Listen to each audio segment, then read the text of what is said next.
question. Ouais. Est-ce que bénévole, c'est un métier? Alors, c'est une super bonne question. Alors, est-ce que c'est un métier? Je ne dirais pas que c'est un métier. Pourquoi? Parce que le bénévole est complètement libre et il donne son temps gratuitement. Et ce qu'il sait faire gratuitement. D'accord? Donc, il y a certains bénévoles qui partent de leur métier et qui décident de... Ok, ils ont leur métier dans un coin, voilà, ça leur prend une certaine partie de la semaine, mais le week-end, ils décident de... comme ils savent faire plein de choses, ils veulent que ça soit utile pour une association qui leur tient à cœur. C'est vrai que je peux utiliser ces mots-là. Ils ont les compétences et donc du coup ils ont décidé d'en faire cadeau pour une association. Donc par exemple le week-end, on peut avoir des personnes, eux leurs compétences c'est ils peuvent être comptables par exemple, ceux qui permettent de gérer un petit peu les sous dans une association. Je le raconte très rapidement. Et donc ils peuvent faire ça dans la vraie vie, mais ils peuvent aussi en faire cadeau de ces compétences à une association. Donc bénévole, c'est quelque chose de complètement libre. Quand tu arrives dans une association, ou bien quand tu donnes un coup de main à quelqu'un, tu le fais librement, c'est toi qui fais le choix. Tu n'es pas sous contrat. D'accord? Et un bénévole, ça ne touche pas de salaire. C'est un cadeau ce qu'il fait, c'est gratuit, c'est un don gratuit. Donc, il y a énormément de compétences chez les bénévoles. C'est eux qui décident quelles compétences ils apportent quand ils font du bénévolat. Mais ils ne sont pas sous contrat. Le jour où ils disent « j'en ai marre » ou bien « j'ai pas le temps », il n'y a rien qui les oblige. D'accord? Quand on est salarié, par contre, quand on a un métier salarié, on a un contrat qui dit il faut que tu sois au boulot de telle heure à telle heure, il faut que tu fasses ça pendant ton travail, c'est une obligation et tu dois réussir. Et en échange de tout ça, tu as un salaire. D'accord? En plus de ça, quand on est salarié, on a un chef. Quand on est bénévole, on peut essayer de s'organiser de plein de façons différentes, mais bénévole, il n'y a pas de chef. On n'est pas ce qu'on appelle, c'est de la subordination. Des patrons. Quand on est salarié, il y a les patrons. Et quand on signe son contrat, on dit aussi que quand le patron nous demandera quelque chose, on va le faire. D'accord? Et c'est pour ça qu'il y a un salaire. C'est comme ça qu'on peut faire aussi la différence entre les deux. D'accord? Bénévole et volontaire, c'est la même chose? C'est pas la même chose. Là, je vais pouvoir clarifier un petit peu. C'était en lien avec ce que... D'accord, je prends ta question juste après, ça va? Alors, bénévole et volontaire. Alors, la différence est là. Donc, j'ai dit salarié, bénévole, volontaire, je dirais, c'est entre les deux. C'est quelque chose de particulier. D'accord? Les volontaires sont sous contrat. Ils décident de s'engager sous contrat. Donc, ils sont en contrat avec l'État, par exemple, dans une association. Okay? Donc, ils signent un contrat qui dit que oui, ils auront des horaires, qu'ils vont s'engager pendant, selon leur mission, entre 6 mois et 1 an. Et ils vont recevoir une indemnité. Ce n'est pas exactement la même chose qu'un salaire. D'accord? Donc, par exemple, c'est quoi la différence entre une indemnité et un salaire? L'indemnité, quand on est volontaire en service civique, c'est toujours la même chose. Qu'on a une mission qui dure 26 heures par semaine, qu'on a une mission qui dure 35 heures par semaine, ça restera la même chose. Qu'on soit dans la ville où on habite, qu'on soit à l'autre bout de la France parce qu'on avait envie de changer un petit peu de région pour faire sa mission, l'indemnité reste toujours la même. D'accord? En fait, l'indemnité, c'est quelque chose qui est mis en place pour rendre possible la mission. Pour ceux qui ont besoin, par exemple, de trouver un logement parce qu'ils ne sont pas dans leur ville, au moins ça fait un petit fonds qui leur permet aussi de pouvoir faire un service civique. D'accord? Et de la même manière, le service civique, il arrive sur une mission. Quelque chose qui l'intéresse, qu'il a envie de faire, sur lequel il a envie de s'engager. Sur lequel il a envie d'être utile et de proposer et d'apporter quelque chose. Donc là, on retrouve un petit peu aussi ce qu'il y a chez le bénévole. Hein. Donc c'est quel cœur à l'ouvrage, en fait, quelle passion ils veulent mettre dans leur engagement. Mais par contre, les volontaires ne sont pas obligés de réussir. Le salarié, lui, il est obligé de réussir ce qu'on lui confie. Par contre, les volontaires sont obligés au moins d'essayer. Si ça ne marche pas, ça ne marche pas. C'est un peu clair, là? Ça va? Oui. Ok, donc. Un salarié, ça a un contrat, ça a des heures, ça a un chef, ça a un salaire, ça doit réussir. Si je le fais très très rapidement. Un volontaire, il choisit volontairement de s'engager. Okay. Il est sous contrat. Il a une indemnité et pas un salaire. Il est obligé d'essayer, mais il n'est pas obligé de réussir. Un bénévole, il vient donner librement, il fait ce qu'il veut, il part quand il veut, il n'a pas de salaire. Il n'a pas de contrat. C'est lui qui décide quand ça s'arrête. Et de la même manière, il peut devenir bénévole coup de main à quelqu'un pour faire ses devoirs. Il donne de son temps, en fait. Voilà, c'est exactement ça. Ça veut dire qu'on peut tous être bénévoles. Absolument, tous. Même de notre âge. Ouais, Ouais, j'aimerais bien être bénévole. ça c'est chouette. Donc tu peux être bénévole dans une association, mais tu n'es pas obligé d'être dans une association. En fait, j'extrapolerai un petit peu. Le bénévolat, c'est vraiment de la solidarité. Quand vous donnez un coup de main à quelqu'un pour déménager, pour faire ses devoirs, pour traverser la rue, pour porter ses courses, c'est aussi du bénévolat. Tu en as certainement déjà fait. Parce que c'est pas Ouais, obligé de j'ai réussir fait et c'est ma t'as pas de Et ben voilà. Ouais, c'est assez Et ben, libre. ça fait du bénévolat. C'est une vraie liberté. Il y a aussi du bénévole où il y a des personnes qui achètent de la nourriture pour des villages pauvres, par exemple en Afrique, ou pour des SDF. Il y a beaucoup de solidarité, ouais. Ah ouais. Et ça aussi, ça fait partie du bénévolat, de ce qu'on peut apporter à l'autre. C'est une belle façon de s'engager aussi. En plus, vous pouvez créer des liens. Ça crée énormément de liens. Ouais, ouais, ouais. Mais toutes les formes d'engagement, je dirais, créer des liens. Qu'on soit salarié, enfin, moi, sur le métier que je fais, de tisser des liens, c'est mon quotidien aussi. Mais c'est parce que j'avais vraiment envie de m'engager et que je trouve que là, en tant que salarié, donc j'ai la chance d'avoir quand même une certaine liberté sur ce que je choisis de faire et ce qu'il y a à faire. Mais effectivement, tisser des liens, c'est quelque chose de super important. Ça demande du savoir-vivre aussi. On parlait de compétences, il y a des savoir-faire. Je sais bricoler quelque chose, je sais écrire, je sais bien compter, je sais il y a des savoir-être. Je sais bien m'habiller pour mon travail. S'il faut que je mette une cravate, je mets une cravate. Je sais qu'il ne faut pas, si par exemple je travaille dans une boutique, je sais qu'il ne faut pas insulter les clients, des choses comme ça. Je sais comment parler. Donc savoir-faire, savoir-être et savoir-vivre. Et c'est trois choses qui sont super importantes dans un métier, mais dans toutes les formes d'engagement, je dirais. Ouais. Ça va là-dessus? Tu avais une question tout à l'heure? En fait, c'était pour savoir si on pouvait tous être bénévoles. Super, j'ai répondu alors, magnifique. Donc on peut tous être bénévoles. Après, si vous avez des sujets qui vous tiennent à cœur, n'hésitez pas à regarder un petit peu les associations qu'il y a autour. C'est tout simple de s'engager. Alors il y a certaines associations qui disent oui, c'est un petit peu compliqué avec les enfants, avec les mineurs, parce que ça, en termes de responsabilité, c'est pas la même chose. C'est vrai que les adultes, ils disent voilà, moi je veux faire ça, on leur dit bah, super, vas-y, fais. Quand on est un petit peu plus jeune, le temps de trouver ses repères, de ne pas tout faire brûler, etc. Peut-être un adulte ou bien quelqu'un qui est bénévole depuis un moment pour faire avec. Mais n'hésitez pas à regarder quand même. Parfois, un petit coup de main, ou bien même dans les écoles, dans vos collèges, dans vos lycées, vous avez plein de possibilités. Quand il y a le foyer qui organise des choses et vous pouvez donner un coup de main, quand vous avez je sais rien, la semaine de la solidarité ou des choses comme ça, si jamais vous voulez aider, n'hésitez pas, c'est aussi du bénévolat. Et nous, en fait, à côté de chez nous, on a une famille de foyers et la famille est grande et il y a tous les gens, ils font ce qu'ils veulent et quand ils veulent. Parce que ça veut dire que c'est des bénévoles. Alors, c'est un petit peu plus compliqué que ça. En fait, quand on donne un coup de main à sa famille, c'est pas considéré comme du bénévolat, c'est considéré comme normal en fait. Après, leur façon de s'organiser entre familles, de se donner mutuellement des coups de main, ou bien de donner un coup de main à l'extérieur. Déjà, on peut dire il y a une part juste d'organisation, mais effectivement, si tu donnes des coups de main en plus de ce qui est juste le socle normal, on peut effectivement à un moment donné considérer ça comme du bénévolat.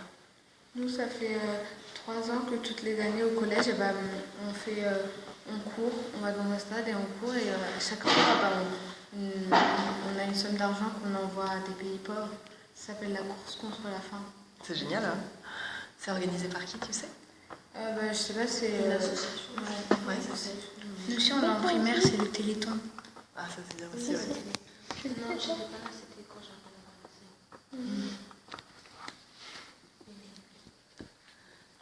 Vous avez encore des questions? Non. Est-ce que j'étais claire au fur et à mesure? Ça va? Oui. Ouais. La différence entre les trois, ça va? Oui. Ok. Alors, je ne sais pas comment va se passer votre semaine, mais si jamais vous croisez des personnes ici, ça peut être intéressant de leur demander et toi, t'es quoi? Ils vont répondre en général à un être humain, mais poser la question, est-ce que tu es salarié, est-ce que tu es volontaire, est-ce que tu es bénévole? Ici, vous allez aussi croiser des personnes qui viennent sur les ateliers qu'on propose. Donc ça, on appelle ça des bénéficiaires. bénéficient, ils reçoivent quelque chose d'un atelier ou bien d'une action qui est proposée. D'accord ? En fait, ça veut dire quoi, bénéfice? Parce que tout le temps, je confonds entre bénévole et bénéfice. Alors, bénévole, si tu veux, on va faire un petit peu de français, tu vas détester ça, même un petit peu de latin. Ouh, ça pique. En fait, bénévole, ça veut dire bien bon vouloir. D'accord ? Bénéficiaire, qui vient de bénéfice, c'est ce que tu reçois. D'accord ? Alors là, pour le coup, j'aurais du mal à te faire la version en latin, hein, mais en fait, c'est un mot un petit peu compliqué pour dire c'est les personnes qui reçoivent de ce que fait l'association. Là, par exemple, si on fait sur l'association Eva Leco, on fait souvent des ateliers pour apprendre à se servir d'un ordinateur. Les personnes qui viennent apprendre à se servir d'un ordinateur ne sont pas bénévoles, elles reçoivent. Les personnes qui viennent le samedi pour arroser les tomates, planter des nouveaux poivrons, sont bénévoles. Tu vois la différence ? Oui, parce qu'ils peuvent faire ce qu'ils veulent. S'ils ont envie d'y aller, bah, ils y vont. Et s'ils n'ont pas envie, bah, ils restent chez eux. Et les bénévoles apportent. D'accord ? Alors rien n'empêche à quelqu'un qui on dit bénéficiaire, à un moment donné, de se poser la question, ok, j'ai beaucoup reçu de cette association, et si je donnais un petit coup de main aussi ? Ça, du coup, c'est des bénévoles. Et dans ce cas, s'ils s'y mettent, ils deviennent bénévoles. En fait, c'est un truc qui est intéressant aussi, c'est de se poser la question, ok, est-ce que j'apporte quelque chose ? Est-ce que je reçois quelque chose ? Est-ce que je souhaite m'y engager pour ce qu'on appelle les réciprocités ? Être réciproque, apporter quelque chose en retour. Et en fait, même quand on fait de la solidarité, du bénévolat, même quand on est salarié, qu'on est volontaire, ici c'est quelque chose qu'on va beaucoup croiser dans le tiers-lieu. On se pose systématiquement la question, qu'est-ce que ça m'apporte ? Qu'est-ce que ça apporte au sens large ? Et qu'est-ce que j'ai envie d'y apporter ? Donc se poser toujours la question de comment est-ce que j'ai envie de m'engager ici ? Comment est-ce que je voudrais mettre du cœur, de l'énergie, du temps, des compétences, des savoir-être, des savoir-vivre, des savoir-faire pour rendre les choses possibles. Vous travaillez où ? Ici. Ouais. Mon bureau, il est juste à l'entrée là-bas. Donc si vous avez encore plein de questions, après, vous pouvez toujours passer me voir. Je suis là toute l'après-midi, toute la semaine. Voir les semaines qui suivent aussi, je pense. Même le week-end, ils sont... Non, alors, parfois le week-end, parce que du coup, je suis salariée. Mais parfois, j'ai envie de donner un coup de main en plus sur quelque chose qui ne relève pas de mon métier. Donc parfois, je viens le week-end donner un coup de main. En bénévole, cette fois-ci. Oui. Du coup, en fait, on peut changer vite. Sans problème. Sans problème. Tu verras beaucoup de personnes qui sont engagées de plein de façons différentes ici. Mais par contre, pour nous, on ne peut pas être volontaire ou salarié. Alors, vous êtes un petit peu jeune pour être volontaire et salarié, mais gardez-le en tête parce qu'à partir de 16 ans, ça devient possible. Ok ? Oui. Après, bénévole, oui, bien sûr, vous pouvez être bénévole quand vous voulez. Comme je t'ai dit, même si t'aides une grand-mère à traverser la rue, c'est du bénévolat. Ça veut dire que la grand-mère, si on la traverse la rue, ben nous on est bénévoles. Elle est bénéficiaire. Tout simplement. Et quelles activités sont proposées ici sur le site ? Il y a tellement de choses. Donc on a tout ce qui est à l'espace de médiation numérique. Médiation numérique, en fait, la médiation en général, c'est t'as un sujet, t'as un public, et nous on met quelque chose au milieu pour que les deux se rencontrent. La médiation numérique, c'est t'as l'informatique, le numérique au sens large, et t'as des personnes qui ne sont pas forcément des cracks. Okay.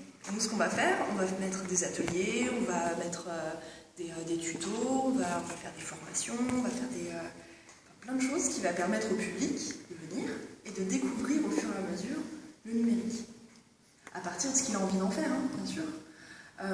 Mais donc du coup, on va proposer des ateliers où comme je vous disais tout à l'heure, où on apprend à se servir d'un ordinateur, des ateliers où on apprend à démonter un ordinateur et le remonter pour pouvoir mieux le réparer.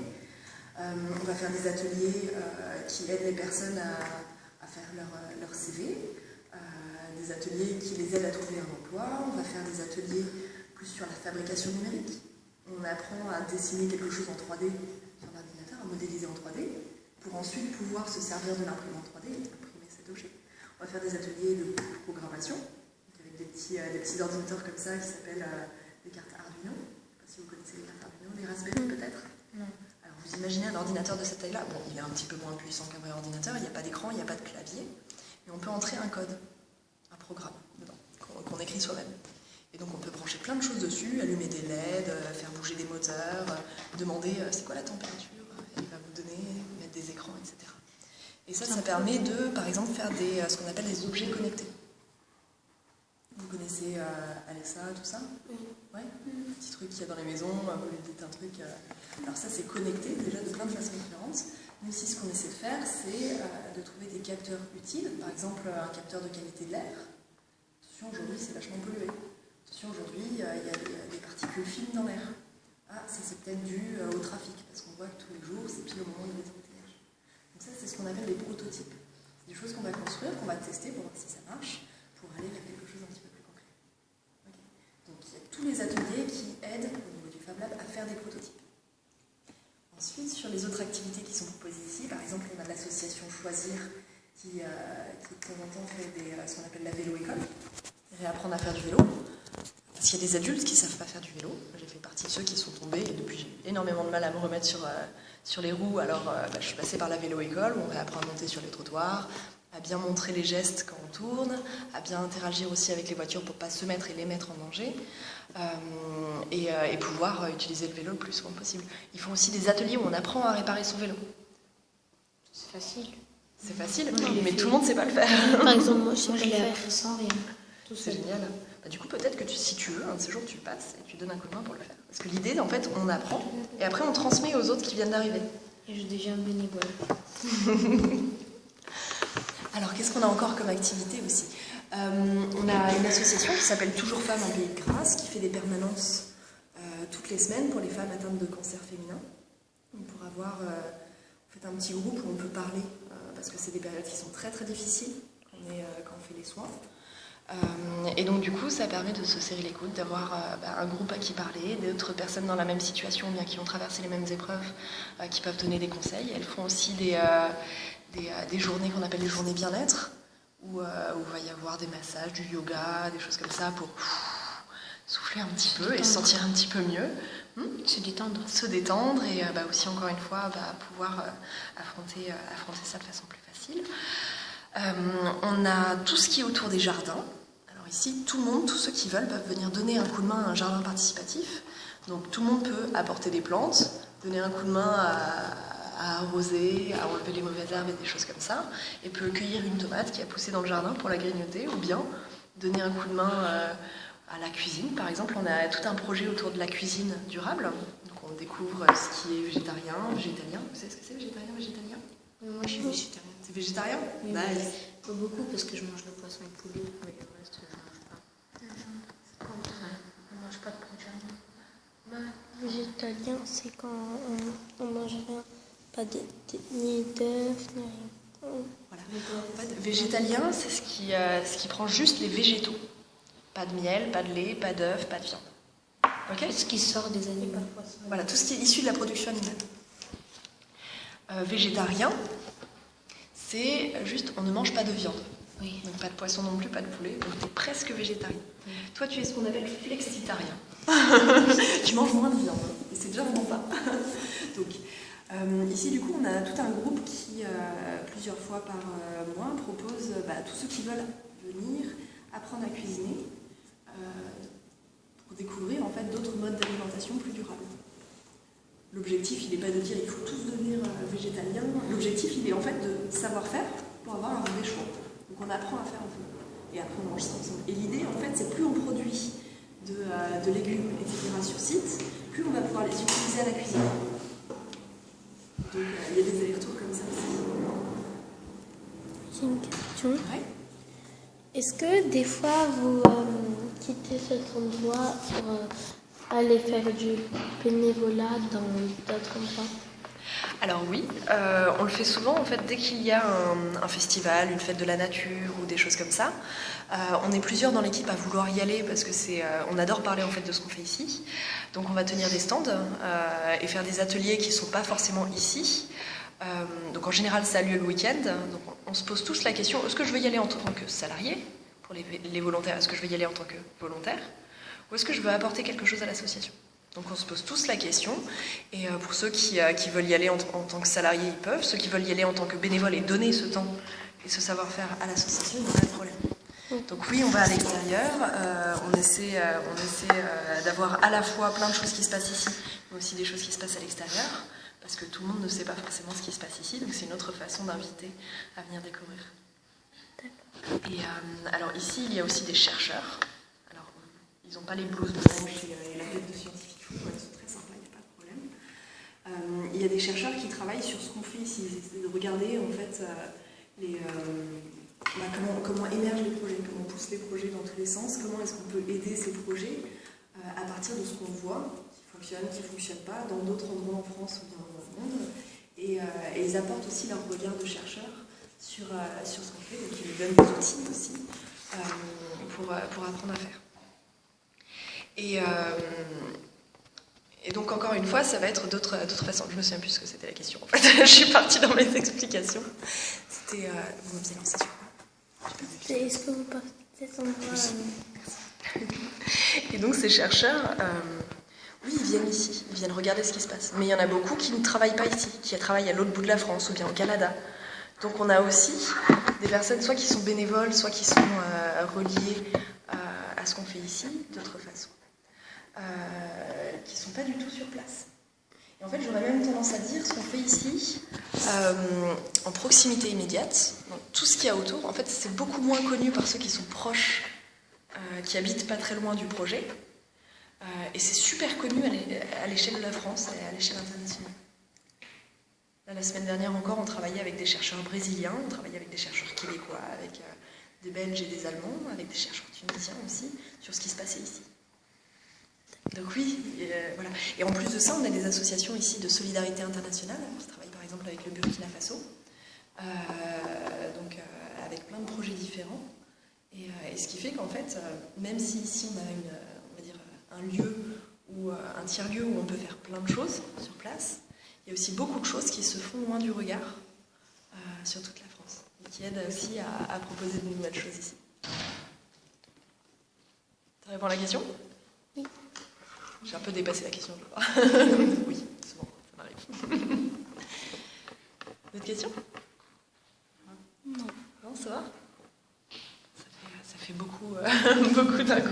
Ça fait 25 minutes. 25 minutes, c'est terrible. Tu vas avoir beaucoup de mal à découper la vidéo après. Juste une question, vous êtes d'origine Alors, je suis moitié française, moitié anglaise.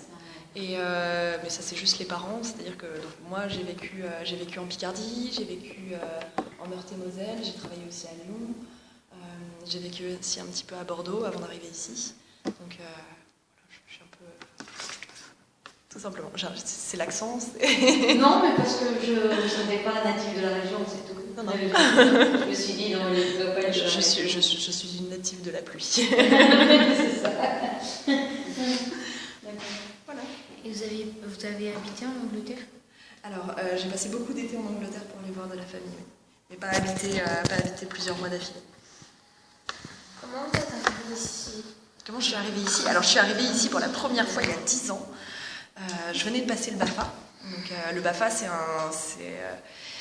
une formation en fait, qui permet de devenir animateur, donc, auprès des enfants. Et je cherchais quoi faire de mon été. J'avais aucune envie de rester dans ma petite ville du Nord où il pleuvait tout le temps, où j'avais vu les mêmes personnes pendant 1 an et j'avais vraiment besoin de bouger. Et j'ai postulé à une annonce sur un forum complètement perdu qui cherchait un animateur ou une animatrice pour un camping. 3 jours après, j'y étais et j'ai travaillé pendant tout un été. Et c'est là-bas que j'ai rencontré la coprésidente de l'association Evaleco, qui est devenue une très très bonne amie. Et en fait, pendant toute la période où j'ai fait mes études, j'ai fait plein d'études différentes, j'ai cherché ma voie pendant un bon moment, en fait, je suis restée en lien et je prenais régulièrement des nouvelles de l'association parce que vraiment, je voulais savoir jusqu'où ça allait, est-ce que ça se passait bien, est-ce qu'ils s'en sortaient. Et de fil en aiguille, après mes études, j'ai pris un emploi sur Lyon, qui ne s'est pas forcément très bien passé. Et au moment où je dis stop, c'est pas du tout ce que je veux faire, moi je veux m'engager, je veux avoir un boulot utile, je veux avoir quelque chose qui a du sens dans ma vie et je veux y mettre mon temps et mes compétences. Puis à ce moment-là, je rappelle donc Isabelle, la coprésidente d'Evaleco. Quelques jours après, je reçois un appel, oui, on cherche des services civiques, est-ce que ça t'intéresse?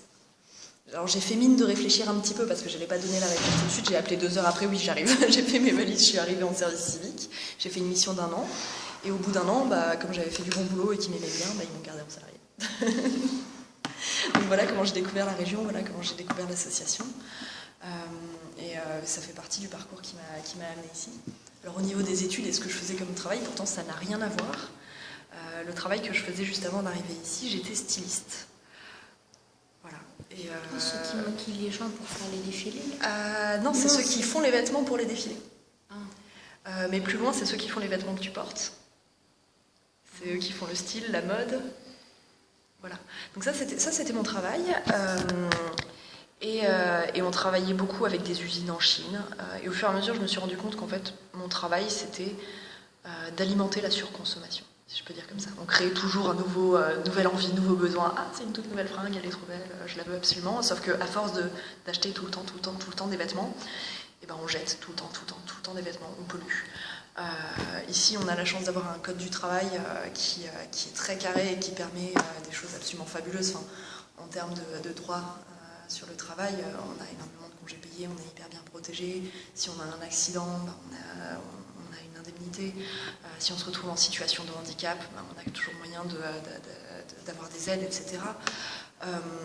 C'est pas forcément le cas partout dans le monde, et effectivement, c'était quelque chose qui me préoccupait énormément, en fait, d'alimenter aussi cette économie-là, qui n'allait pas du tout, en fait, avec les choses qui me paraissaient importantes pour demain. Donc j'ai décidé de changer, changer de vie, et je me suis engagée, et voilà, aujourd'hui je suis toujours engagée. C'est une belle histoire. C'est une belle histoire. Mais du coup, c'est aussi, voilà, qu'est-ce que j'ai fait pour en arriver là? Oui, j'ai fait des études qui m'ont permis d'être styliste. J'ai aussi fait des études en biologie, j'ai aussi fait des études comment on appelle ça, en sciences cognitives. Alors c'est le truc inconnu au bataillon. Les sciences cognitives, c'est tout simplement qu'est-ce qui permet d'apprendre. C'est d'étudier un petit peu ce qui se passe dans la tête. Qu'est-ce qui permet d'apprendre? Qu'est-ce qui permet de percevoir le monde qui nous entoure? Donc c'était très très intéressant. Donc j'ai aussi fait de la broderie, des choses qui n'ont rien à voir avec ce que je fais aujourd'hui. Mais c'est toutes ces choses-là qui m'ont amené à me questionner, à poser la question, ok, maintenant je sais faire. Maintenant j'ai les compétences, les savoir-être, les savoir-vivre, etc. Bon, pas de souci, je faisais bien mon travail. La question c'est qu'est-ce que je veux en faire? Alors ça, c'est pas une réponse que vous aurez forcément tout de suite. C'est des questions que vous allez vous poser à chaque fois que vous allez vous poser la question, ok, est-ce que je vais plutôt en littéraire, est-ce que je vais plutôt en scientifique, est-ce que je prends plutôt cette matière, est-ce que plutôt les arts plastiques, l'espagnol, est-ce que plutôt les sciences, les maths, etc. Question philo. C'est pas forcément des questions philo, en fait. Dès le collège, on commence à se poser ces questions-là, sans forcément voir jusqu'où ça ira. Pourquoi est-ce que je fais ces choix-là? Parfois, il y a des choix qui vont nous amener à faire telle ou telle étude. Qu'est-ce qui vous intéresse dans la vie? Qu'est-ce que vous voulez faire après comme métier? Et c'est pas toujours super clair. Ça peut même prendre des années. Moi, je fais partie des personnes, ça a vraiment pris des années avant de savoir ce que je voulais faire exactement. Mais tous les chemins qu'on emprunte, je pense, permettent aussi à un moment donné de dire, ok, maintenant je sais, ça je veux pas. Maintenant je sais, ça m'intéresse. Maintenant je sais, ça a éveillé ma curiosité, j'ai envie de creuser un petit peu le sujet pour voir qu'est-ce que ça peut donner dans la vraie vie, alors que ça soit comme bénévole, volontaire ou salarié. Hein. Mais il y a tout un parcours comme ça qu'on peut tracer. Et c'est intéressant de questionner. Alors cette semaine-là, je pense qu'elle est assez ancrée sur... Oui, je pense qu'à partir de vos âges, c'est à partir de ce moment-là que, on va dire, que vous allez prendre vous-même, avec l'appui de vos parents, mais même plus petit, on commence à prendre des décisions. Mais c'est vrai qu'à ce moment-là, moi je dis que c'est à partir de la 6e vraiment où on commence à prendre des décisions qui vont faire que vous allez prendre ce chemin-là plutôt que ce chemin. Tout à l'heure on en parlait, je vous ai demandé ce que vous aimiez faire, l'école, quelle langue vous alliez faire, etc. Déjà vous savez dans quelle direction vous commencez à pouvoir vous diriger, quoi. Et gardez en tête qu'il n'y a pas un seul chemin qui se ressemble. Chaque personne va avoir son propre chemin. Vous allez faire votre